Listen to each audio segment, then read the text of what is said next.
Imagina que a frustração de um líder, aquela sensação crônica de fracasso ou de estagnação, não seja só um sentimento pessoal guardado a sete chaves. Aham. Imagina que, na verdade, essa frustração funcione como um material radioativo mesmo. Não importa o quanto essa pessoa tente disfarçar com discursos otimistas, reuniões estratégicas. A máscara cai uma hora. Exato. Todos na mesma sala começam lenta e inevitavelmente a adoecer junto com ela. A energia cai, a inovação morre e um cinismo bem sutil toma conta do ambiente. Hoje, a nossa imersão vai analisar um material que defende exatamente essa tese, mas que vai um passo além. Ele eleva esse contágio emocional a uma categoria estritamente espiritual. E olha, é uma premissa que nos obriga a olhar para a liderança por uma lente completamente diferente daquela que o mundo corporativo ou até o acadêmico costuma usar, sabe? O texto que a gente tem em mãos hoje, O Impacto do Espírito da Derrota na Igreja, de autoria do presbítero Marcos Benedito, é um documento muito peculiar. Muito. Ele pega dinâmicas que hoje a psicologia comportamental explicaria através de neurônios espelho ou contágio emocional e as fundamenta em uma base teológica cristã bastante incisiva. O argumento central não é apenas que um líder triste deixa a equipe triste. Sim, vai bem mais fundo que isso. Pois é que o estado espiritual interno de quem guia afeta de forma estrutural e contínua toda a comunidade ao redor. E antes da gente mergulhar nos detalhes dessas engrenagens, é vital alinhar nossa bússola para essa análise de hoje. O nosso papel aqui é dissecar a mecânica dessas ideias para quem está nos ouvindo. Vamos explorar como o autor constrói e define conceitos densos como vitória e derrota e como ele mapeia as consequências disso num grupo de pessoas. Perfeito. É bom lembrar que não estamos aqui avaliando a validade teológica para endossar ou rejeitar dogmas religiosos, certo? Estamos atuando como guias analíticos para entender a arquitetura do pensamento proposto nesse documento. Certo, vamos desempacotar isso. Porque a fundação de todo o argumento do autor já estabelece um cenário de crise silenciosa.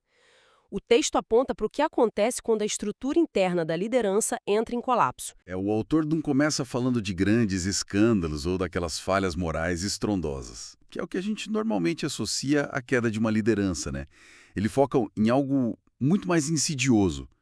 Pessoas mal-sucedidas e frustradas em suas próprias jornadas. Aquela derrota silenciosa, digamos assim. Isso. O texto argumenta que esse estado crônico de derrota interna cria um ambiente tóxico. Mas ele faz questão de detalhar as engrenagens dessa toxicidade. Não é só o mau humor passageiro. A toxicidade se manifesta através de decepção contínua, inveja da vitória alheia, ou seja, aquela incapacidade de celebrar o sucesso dos outros sem sentir que isso expõe o próprio fracasso, sabe? E uma visão crônica de impossibilidade. O líder derrotado olha para um desafio e simplesmente projeta a própria exaustão sobre ele. Nossa, e aqui entra um ponto de inflexão fundamental do material. Se a gente estivesse lendo um artigo de gestão de pessoas, isso seria classificado como uma cultura organizacional disfuncional impulsionada pelo estresse do gestor. Com certeza. Síndrome de burnout, coisas do tipo. Exatamente. Mas o autor rejeita essa limitação psicológica. Ele não diz que o líder está apenas com a saúde mental abalada. Ele classifica o fenômeno como uma verdadeira realidade espiritual. É uma mudança de vocabulário que altera todo o peso do diagnóstico. E o que é fascinante aqui é exatamente como o texto utiliza textos milenares para justificar essa mecânica de contágio. A base argumentativa se apoia em Hebreus capítulo 13, versículo 7. E o que diz lá especificamente? É uma instrução antiga que orienta a comunidade a observar o resultado da vida dos seus líderes. O autor extrai dessa passagem uma lógica impacável. Se o mandato é observar o resultado da vida para imitar a fé, então a liderança é, na sua essência, uma qualidade transmissível. O líder é uma fonte. E se a fonte está poluída? Exato. Se a fonte carrega derrota interna, ela não tem como jorrar vitória. A água que a comunidade vai beber estará envenenada por essa frustração, mesmo que o líder tente esconder. É tipo colocar um corante escuro num copo d'água, sabe? É uma ótima analogia. Inevitavelmente, não importa o quão devagar a gota se espalhe, a água inteira no copo vai mudar de cor. A contaminação descrita pelo autor não requer uma ação intencional de destruição. Ela é passiva, silenciosa e absoluta. Aham. Mas, lendo essa parte com um olhar mais crítico, me surge um questionamento forte. O texto traça uma linha de demarcação muito severa ao chamar essa frustração de espírito de derrota. Pensando na complexidade da condição humana, onde é que termina a vulnerabilidade natural, aquela exaustão que qualquer ser humano enfrenta, e começa essa suposta toxicidade espiritual? Olha, eu diria que o texto lida com essa linha de forma bastante absoluta, não dando muito espaço para a romantização da fragilidade na liderança. Ele é bem duro, né? Bastante. Na arquitetura dessa ideia, um líder não tem o luxo de separar o seu eu privado do seu impacto público. A vulnerabilidade humana existe, claro, mas quando o líder permite que essa vulnerabilidade se cristalize em uma lente através da qual ele passa a enxergar o mundo, a inveja, o pessimismo crônico, isso cruza a fronteira da humanidade para a toxicidade espiritual. O autor vê a congregação como um organismo altamente suscetível ao sistema imunológico do líder. Cara, mas se o contágio é tão inevitável assim como o copo de água com corante que a gente mencionou, a única forma lógica de proteger a água é filtrando de forma extremamente rigorosa quem tem permissão para segurar o copo? Perfeitamente colocado. O que nos leva à segunda camada da nossa imersão de hoje. Já que o impacto de um líder é inescapável, o autor constrói uma verdadeira muralha de qualificações bíblicas. E, surpreendentemente, o foco não está no carisma, na habilidade de falar em público ou na visão de negócios. E esse é um ponto de divergência enorme em relação à nossa cultura atual de liderança, que muitas vezes idolatra o desempenho, a oratória, o palco, né? O texto recorre a cartas do Novo Testamento, e especificamente 1 Timóteo 3 e Tito 1, para listar os pré-requisitos. E são exigências bem pesadas. São, mas o autor tem o cuidado de esclarecer que não se trata de exigir perfeição humana, porque isso seria um padrão que desqualificaria todo mundo, mas ele elenca características comportamentais e emocionais inegociáveis.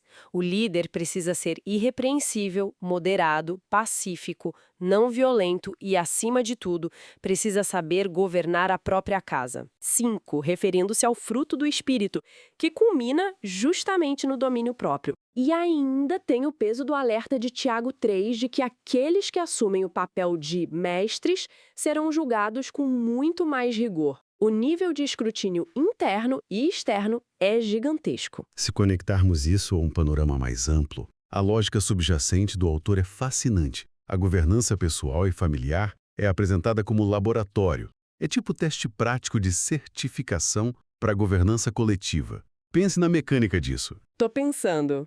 O autor pressupõe que o espaço familiar é onde as máscaras sociais caem. Você pode fingir carisma num palco por 2 horas, mas não pode fingir domínio próprio e paz dentro da sua própria casa 24 horas por dia. Nossa, é a verdade. Se o líder não consegue liderar a si mesmo, as próprias emoções, impulsos, e não consegue estabelecer paz no seu núcleo mais íntimo, ele é estruturalmente incapaz de trazer paz e direção para uma comunidade inteira. Aqui é onde a coisa fica realmente interessante. Se a gente traduzisse essa exigência para um cenário corporativo secular, seria o equivalente a um conselho de administração dizer que um executivo só pode se tornar CEO se o seu casamento for absolutamente saudável, se os seus filhos o respeitarem profundamente e se as suas finanças pessoais estiverem milimetricamente organizadas. É um nível de intrusão que o mundo corporativo não aceitaria. Exato. É a exigência de uma coerência irretocável entre o micro e o macro. Mas voltando para o eixo do material, como é que esse nível de exigência de ser irrepreensível se sustenta na prática? Porque até figuras bíblicas e históricas tiveram momentos de angústia profunda.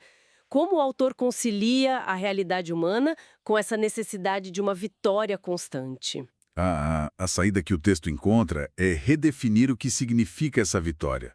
O autor não sugere que o líder vitorioso seja uma figura imune à dor ou alguém que nunca entra em uma batalha difícil. A vitória, aqui, é definida pela estabilidade e pelo domínio próprio durante a crise. Ah, então é sobre como você reage à dor. Exatamente. O irrepreensível não é quem não sofre, mas quem não se deixa consumir pela amargura ou pelo cinismo quando sofre. O contraste é feito com o líder que se torna um refém das próprias frustrações. O motivo dessa régua ser tão punitivamente alta é justificado pelo dano colateral. O líder não tem o direito de desabar de forma crônica, porque o seu desabamento arrasta dezenas, às vezes centenas de pessoas junto com ele. Perfeito, isso constrói uma base muito clara. A liderança exige uma fortaleza emocional e espiritual porque a fraqueza crônica contamina a rede. A expectativa natural, a partir desse ponto, seria que o autor descrevesse um líder como um general de ferro, sabe, intocável e autoritário. Mas não é bem assim que acontece. Não, é exatamente aqui que o texto subverte todas as expectativas e introduz um paradoxo maravilhoso através do modelo de liderança de Jesus. O autor pega essa força inabalável que acabou de exigir e inverte totalmente a sua aplicação. Essa inversão é possivelmente o elemento psicológico e teológico mais rico do documento inteiro. Historicamente, e até hoje em muitas esferas, liderança e dominação são quase sinônimos, né? Poder significa a capacidade de coagir os outros a fazerem a sua vontade. O famoso manda quem pode, obedece quem tem juízo. É bem isso. Mas o texto contrapõe frontalmente essa visão citando Mateus 20, onde a lógica dos governantes das nações, que dominam e exercem autoridade opressiva, é completamente descartada. No modelo proposto, a prova definitiva de que alguém possui a força para liderar é a sua capacidade de se tornar o servo de todos. E a imagem que ancora esse argumento é a cena do lava-pés, lá no Evangelho de João. É uma imagem que, se a gente olhar de forma isolada, parece falar apenas de humildade. Mas o autor liga o ato de lavar pés àquela exigência prévia de ser vitorioso, criando uma dinâmica de poder muito contra-intuitiva. Exatamente como o autor estrutura o pensamento. O lava-pés não é um ato de fraqueza, é o ápice do poder seguro de si mesmo. O texto cita João 16:33, onde Jesus declara ter vencido o mundo. Aham. O argumento do presbítero é incisivo. Apenas alguém com absoluta e inabalável convicção da sua própria vitória interna consegue realizar o trabalho de um escravo sem que isso ameace a sua identidade. Uau! Isso é profundo. Muito. O líder derrotado internamente não consegue lavar pés porque o ego dele é frágil demais. Alguém inseguro precisa usar o cargo para extrair respeito, demandando privilégios só para provar a si mesmo que tem algum valor. É uma dissecação brutal da mecânica do ego humano. O que significa na prática é que o serviço invisível, sujar as mãos para cuidar dos outros, exige uma fundação emocional de granito. De granito. Perfeito. É preciso estar no topo da hierarquia de segurança existencial para conseguir descer ao nível mais baixo da sala, ajoelhar-se diante de subordinados e não se sentir nem um pouco diminuído por aquilo. Se um líder precisa humilhar a equipe para se sentir forte, isso é apenas a prova da sua própria falência interna.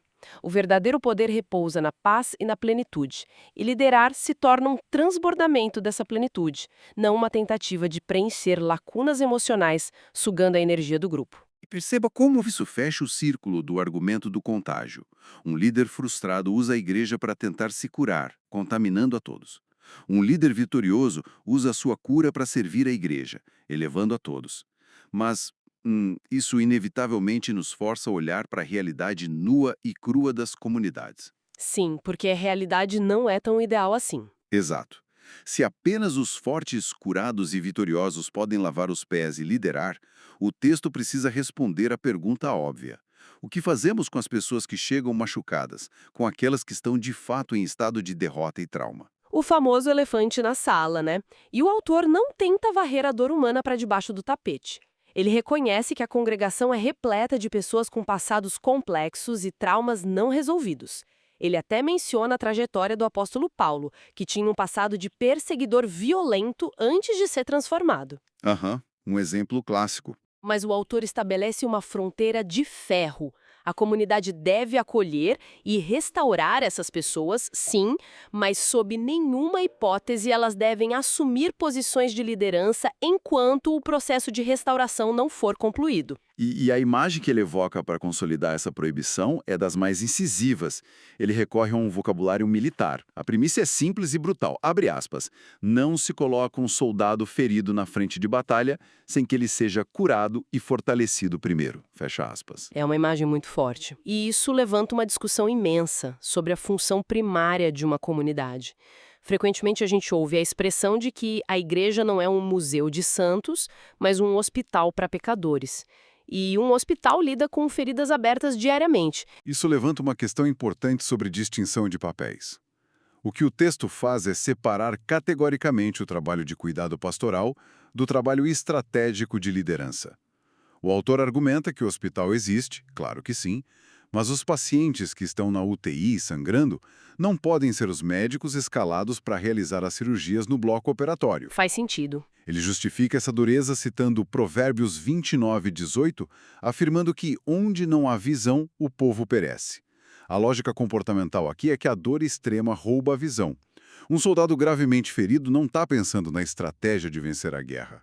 Ele está focando na sua própria sobrevivência, no alívio imediato da dor. Ele está tentando não morrer, basicamente. Exatamente.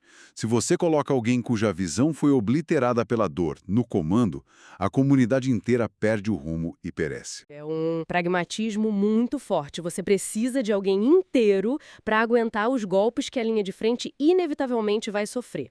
Mas, analisando essa exigência tão rígida, será que essa estrutura não cria um atrito perigoso na vida real? Como assim? Bom, ao estipular que a liderança exige uma vitória demonstrada e que o soldado ferido perde automaticamente o seu posto no comando, o texto não pode paradoxalmente incentivar o ocultamento? Qual é o incentivo para um líder admitir que está entrando num processo de depressão ou de falência conjugal? Ah, entendi onde você quer chegar. O medo de ser visto como o portador do espírito de derrota e ser removido da frente de batalha pode forçar os líderes a vestirem armaduras super pesadas sobre feridas que estão ali abertas e sangrando, o que, ironicamente, é a receita perfeita para o colapso interno que o texto tanto tenta evitar. É o calcanhar de Aquiles de qualquer sistema de alta performance, seja ele espiritual ou secular. A cultura da excelência contínua pode gerar a cultura do silêncio. Se a perda do cargo é a consequência direta e imediata da admissão de fadiga emocional severa, a tendência natural do ser humano é mascarar o sintoma. Ninguém quer perder o posto. Pois é. O texto trabalha no plano do ideal, onde as pessoas voluntariamente dão um passo atrás para buscar cura, mas a condição humana, o apego ao poder e a própria vergonha do fracasso tornam essa transição muito mais complexa e dolorosa do que o papel aceita. E para não deixar nenhuma margem a dúvida sobre o que está em jogo, na parte final do documento, o autor decide ilustrar o resultado de ignorar esses princípios. Ele apresenta um mapeamento, tipo um diagrama visual de causa e efeito mesmo, dissecando os ecossistemas gerados por esses dois modelos opostos de liderança. O documento divide a realidade de forma rigorosamente binária. De um lado da coluna, a gente tem o ecossistema cultivado pelo líder vitorioso em Cristo. O que brota dessa liderança é conquista, alegria comunitária, uma fé coletiva inflamada, crescimento e um ambiente que glorifica a Deus. E do outro lado, Uma outra coluna temos a irradiação do líder derrotado ou frustrado. O resultado é um clima que o autor descreve como pesado, tomado pela decepção, por intrigas causadas pela inveja, uma paralisia gerencial e, finalmente, uma espiritualidade totalmente adoecida. Ele até ampara isso com uma citação de 1 Pedro 5, alertando contra o domínio tirânico. não existem tons de cinza na lente do autor. A premissa central é que a raiz determina absolutamente as folhas da árvore. O estado interno de quem guia é o código-fonte que vai rodar no cérebro da comunidade. E depois de construir todo esse argumento estrutural, cruzando psicologia do contágio com teologia do domínio próprio, o texto afunila para um destino muito específico. O autor faz um apelo direto, quase como um manifesto estratégico mesmo, voltado para um grupo específico chamado Rede Gospel Oficial. E a metáfora final escolhida para esse apelo à rede gospel oficial é brilhante dentro da construção narrativa do texto. Ele convoca os líderes a assumirem a postura de Josué e Calebe, que é uma referência àquele relato superclássico do livro de Números no Antigo Testamento. Para situar a cena, para quem está escutando a gente, estamos falando do momento em que 12 espiões vão reconhecer a Terra Prometida. 10 deles voltam apavorados, dizendo algo como: "Ah, a Terra é incrível, mas existem gigantes assustadores lá. Nós parecemos gafanhotos diante deles, é impossível." Isso, eles focam no obstáculo. Mas Josué e Calebe olham para os mesmos gigantes e dizem: "Nós vamos devorá-los como pão." A genialidade de usar essa história no fechamento é que ela encapsula a essência da liderança vitoriosa que o texto defende. A realidade objetiva, que eram os gigantes, era exatamente a mesma para os 12 líderes. Os gigantes não eram uma ilusão de ótica. Eles estavam lá. Sim, eles existiam, assim como os problemas, os traumas sociais e as crises organizacionais da igreja também são reais. Mas o fator determinante não é a altura do gigante, é a lente interna do líder. Os líderes derrotados enxergam a si mesmos como gafanhotos. O medo contagia todo o acampamento de Israel e paralisa uma nação inteira por décadas. E a outra dupla? Josué e Calebe, por estarem enraizados na convicção da promessa divina, veem os mesmos gigantes como meros obstáculos contornáveis. O apelo do autor é para que a rede gospel oficial seja liderada por pessoas cuja lente interna é a vitória e o fogo do Espírito, e não a paralisia do medo. Quando a gente olha para todas as peças que montamos nesta imersão, a visão de liderança do presbítero Marcos Benedito emerge não apenas como um manual de conduta, mas como um alerta profundo sobre a mecânica da influência. Percorremos a ideia de que a frustração pessoal é um contágio radioativo, o que justifica a necessidade de uma muralha de estabilidade emocional e domínio próprio para proteger o coletivo. E isso é provado na gestão do próprio lar, né? Sem dúvida. Entendemos o maravilhoso paradoxo de que apenas um ego totalmente seguro da sua vitória interna tem a capacidade de servir como escravo, lavando os pés da sua equipe, sem sentir a necessidade de dominá-la.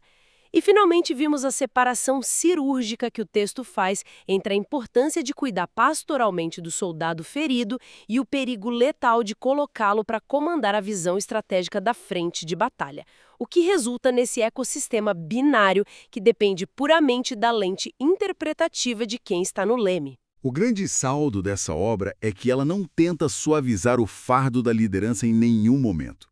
O autor encara a liderança não como um prêmio de carreira ou um status a ser alcançado. É um privilégio perigoso e de altíssima exigência. Com certeza. A saúde da alma de quem lidera atua simultaneamente como o teto máximo de crescimento e como o chão mínimo de sustentação para a experiência espiritual de dezenas ou talvez milhares de outras pessoas. É uma responsabilidade que não perdoa atalhos emocionais. O que nos deixa com um pensamento final muito provocativo para continuar reverberando após esta análise. O texto demonstra com uma precisão cirúrgica que a mentalidade de um líder funciona literalmente como o termostato de uma sala inteira. Ele não é um termômetro que apenas mede o clima. Ele determina a temperatura emocional, a cultura de confiança e o limite da visão de todos ali dentro. Uma baita responsabilidade. A grande charada prática que permanece para nossa audiência pensar é: na vida real, que é feita de altos e baixos, como uma comunidade consegue discernir com sabedoria quando seu líder está apenas atravessando um deserto humano e temporário que exige compaixão e tempo, e quando ele foi estrutural e irreversivelmente consumido por esse espírito de derrota, passando a envenenar a água que todos bebem? Equilibrar a graça pelo indivíduo que lidera com a proteção implacável do organismo coletivo é, sem dúvida, um dos maiores quebra-cabeças da convivência humana.